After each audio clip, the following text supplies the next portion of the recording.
I wasn't a car guy growing up. I never planned to fall in love with VWs. My wife was obsessed.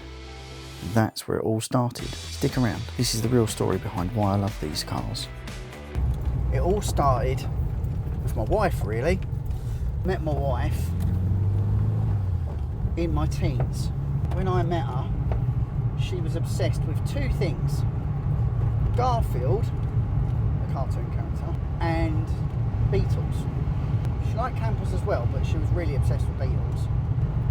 She had one of those, I don't know if you remember them, the plastic pencil holders in the shape of a beetle. She had like a little silver beetle. She had books on beetles. She was absolutely obsessed with them. She always wanted one. Didn't know a thing about them, absolutely nothing. And so I basically learned to work on cars because back then we were constantly skint, a bit like now really. And I learned to, you know, to be able to run a car, and I live in a rural area, so you have to have one, meant I'd have to be able to work on it myself. So I didn't sort of learn on Volkswagens, I just learned on the car that we had at the time, which was a bright yellow Austin Allegro. I know. Fast forward a few years, been driving a while. My wife's stepfather buys two Beetles, so two red Beetles. One was tax exempt at the time, the other wasn't, and they needed work. So he sold us the one that wasn't tax exempt. I think it was for about 150 quid, and I drove it back to my dad's, which is where I did all the work on it because he had off-road parking, to restore it, and it had no exhaust on it. Well, it did, but it had the exhaust was knackered, had no baffles. I didn't know anything about Beetles at all, how they were built, how the engines worked, absolutely nothing. So I drove it back. When I opened the driver's side door, it dropped down. Didn't know that was a sign that the heater channels were gone. There were bits missing off of it, like the running boards. They were in the car though. And he said like it started stripping it down, but then just give up. So I got back to my dad's and I started stripping it, and that's when the nightmare began. But I loved it, absolutely loved it. So I had this Beetle, and we had it for a very long time. My kids grew up with it, and that's what I did. And then eventually my wife's uncle, he sprayed it for me, and then I drove it. We drove it for quite a while, but my wife, because of her illness, she stopped being able to drive it. It was her Beetle, but she couldn't drive it any longer because it hurt her back really badly. And I never really got to do everything I wanted to do. I eventually got to lower her and everything, but everything was on a budget, and I was collecting parts and stuff, some of which I've still got. I'm going to do an upcoming video where they're going to good homes, so keep an eye out for that. I replaced the heater channels, but by the time I got to driving her again, basically, where it was all learning, a lot of the stuff I hadn't done properly, so it needed doing again. So I started buying all the parts to do it. And then my dad got ill, he passed away, and I got some inheritance. And so with that inheritance, we were going to get the Beetle done exactly how we wanted it. But where we'd been driving it for about a year as our only car, we sort of realised how small it was. And with kids, shopping and everything, it's just too small to be practical. So we were sort of like, well, we wanted to get it done, obviously, because it meant a lot to us, but, you know, what do you do? So I received my inheritance from my father, and I was in a bit of a quandary. What do I do? You know, I wanted to get the Beetle done, so it's something I always wanted to do. So I went and got some quotes to getting the bodywork all completely done. The engine had been completely restored, that's another thing. So I found out that the bearings were worn on the engine. So the way you find out, well, I found that out because the crank was moving. You could literally grab the crank pulley and go digga digga digga with it. Which is, the bearings were worn, the thrust bearing was worn on the back. So I stripped the engine right down to its constituent parts, and I looked for somewhere that could machine the engine, you know, do the machining for me. And I found the VW Engine Company in Kent, and she was a 1300 twin port Beetle, and so she basically, when I took her apart, the heads were knackered and stuff like that, so she needed new pistons as well, and yeah, it wasn't good, it was not good. So I asked the company that were going to machine the crankcase if they could sell me new barrels and pistons and everything, and they said, well, not for 1300, no, but we can do you a 1600, and the crank and the case and everything's the same. So I went for it.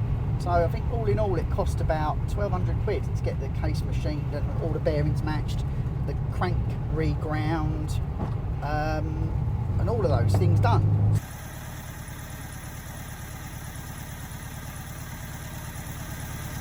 A brand new engine basically, new barrels and pistons, new big end bearings, everything. So they did a lot, and I rebuilt the engine. It was a single carb, a bit like Hetty.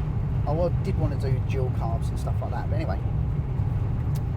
But yeah, my dad passed, and we were thinking about, right, let's get the bodywork up to the engine standards, you know, and she was already lowered at the front, and I was thinking about putting air suspension on her and all sorts. Proper show car, you know. When I got a quote through for how much it would cost me to get her done, I was looking at a substantial amount of money, and I could pick up one that was done for less than that, you know. But then we were thinking, well, the Beetles, you know, they're not the most practical thing. The amount of money it's going to cost us to get it done, we might as well just go and buy another one, you know. Maybe have the original one for spare parts, but I felt like I was sort of letting her down a bit. So anyway, we dreamed of having a Splitty. We'd seen a few and they were just gorgeous. More so than a Bay, we wanted, like, because we knew the Splitty at the time was the one that everybody wanted. And yeah, so I just thought, I'll go online and I'll just see what the prices are. And it turns out that, you know, it's within our price range, sort of thing. Well, that we could do it. It'd be a bit of a stretch, but we could do it. So, and I was looking at 3 originally, 2-tone ones, and they all had like original interiors. One of them had servo assisted brakes and stuff like that. It's still drum though. I went back online. I was trying to decide which one to go and look at, and so I went back online to have a look, and Hetty was there, and there was pictures of the underneath, but there were no pictures of the interior. And I showed my wife, and I was like, this looks lovely, like there's just something about her. But I said, but there's no pictures of the inside. So I said, depending what the inside's like, you know, would probably sway us, because she was gorgeous.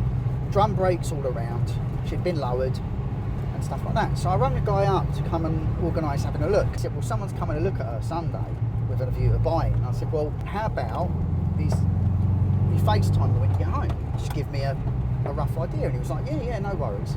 So he got home from work that night, and after that he sent me like loads and loads of photos of shows she'd been to. She'd been to the European Bugging in Belgium quite a few times, and one Best in Show and stuff like that. And he showed me loads of photos, so I got to see the interior, and we loved the interior, the colour and everything. So the wife was like, oh my, that's gorgeous, sort of thing. So I pretty much had made my mind up that she was the one. So what I did was I FaceTimed him, and he showed me round, and when he walked into his garage and I saw her for the first time, yeah, it was love at first sight, really. And so I organised. I said, I'll put a deposit on it now, and I'll come and get it at the weekend. So we drove up to get it. It's up north, and I had never driven one of these before. And so we went up north. It was about a 3-hour drive, and we got there. I remember coming around the corner, and she was already out on the driveway. And my daughter, my eldest daughter, turned around and went, oh my God, is that her? Sort of thing. And I was like, yes. And she was like, that is beautiful. And so I'd look round, started her up, had a look underneath, you know, all the normal checks you do. Check the pulley, because I'd learned from the Beetle.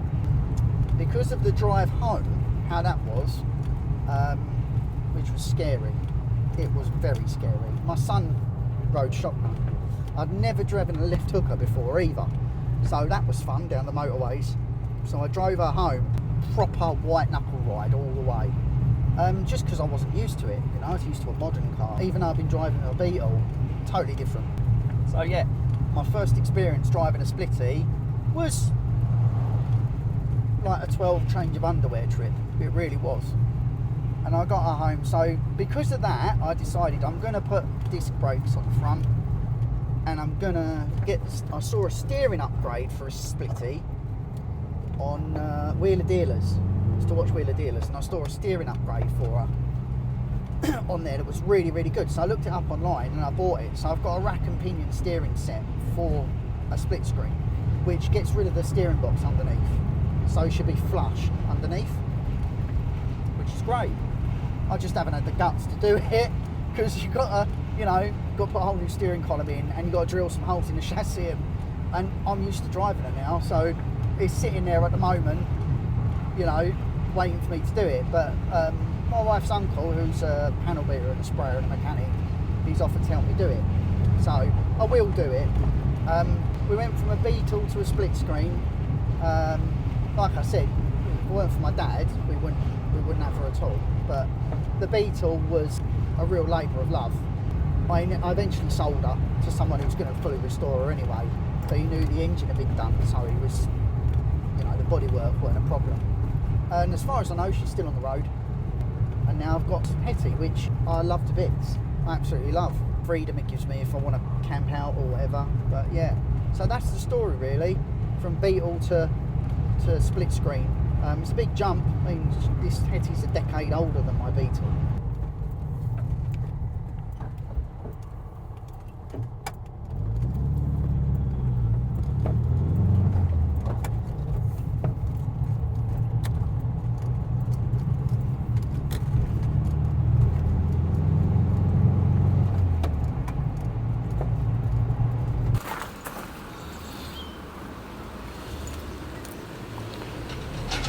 Oh, hang on.